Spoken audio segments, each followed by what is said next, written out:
തൊഴിലുറപ്പ് പദ്ധതിയെ കൊന്നുകളയാൻ ബി.ജെ.പി. സർക്കാരിനെ അനുവദിക്കില്ലെന്ന് സി.പി.ഐ. സംസ്ഥാന സെക്രട്ടറി ബിനോയ് വിശ്വം പറഞ്ഞു.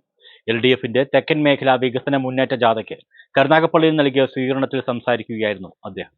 തൊഴിലാളികളുടെ എല്ലാ അവകാശങ്ങളും കേന്ദ്ര സർക്കാർ കുഴിച്ചുമൂടുന്നു. മോദി സർക്കാർ കൊണ്ടുവരുന്ന ലേബർ കോഡ് തൊഴിലാളികളെ ദ്രോഹിക്കുന്ന ആന്റി ലേബർ കോഡാണ്. ഈ ബില്ല് പിൻവലിക്കണം. ബി.ജെ.പി. സർക്കാർ നാടിന്റെ ജീവിതപാതകളെയെല്ലാം കൊട്ടിയടയ്ക്കുകയാണ്. രാജ്യത്തിന്റെ പരമാധികാരം ട്രംപിന് മുമ്പിൽ പണയപ്പെടുത്തിയിരിക്കുന്നു. ഇന്ത്യ ഇനി റഷ്യൻ എണ്ണ വാങ്ങില്ലെന്ന് ട്രംപ് പറയുന്നു. എല്ലാ മേഖലയിലും അമേരിക്കൻ ഉൽപ്പന്നങ്ങൾ ഇവിടെ വന്ന് നിറയാൻ പോവുകയാണ്. ഇന്ത്യ അമേരിക്കൻ രാഷ്ട്രത്തലവന്മാരുടെ സംയുക്ത സമ്മേളനത്തിൽ വെച്ചല്ല ഇതൊന്നും ട്രംപ് പറയുന്നത്. ഇക്കാര്യങ്ങളെല്ലാം ട്രംപ് എക്സിൽ കുറിക്കുകയാണെന്നും ബിനോയ് വിശ്വം ആരോപിച്ചു. ഇന്ത്യൻ ജനങ്ങൾ ഒറ്റക്കെട്ടായി 50 ജനുവരി മാസം 26-ാം തീയതി പ്രഖ്യാപിച്ച ഒരു കാര്യമാണ്.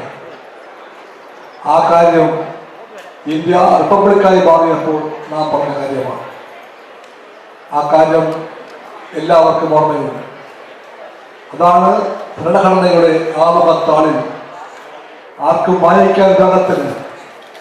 ജാഥ അംഗങ്ങളായ CPM സംസ്ഥാന സെക്രട്ടേറിയറ്റ് അംഗം M. സ്വരാജ്, ധനകാര്യ വകുപ്പ് മന്ത്രി KN Balagopal, CS Sujatha, CPI ജില്ലാ secretary PS Subal MLA, CPM ജില്ലാ സെക്രട്ടറി S. ജയമോഹൻ, CPI സംസ്ഥാന കൗൺസിൽ അംഗം RS Anil, LDF convener K. Sivasankaran Nair, വിവിധ ഘടകകക്ഷി നേതാക്കൾ തുടങ്ങിയവർ സംസാരിച്ചു.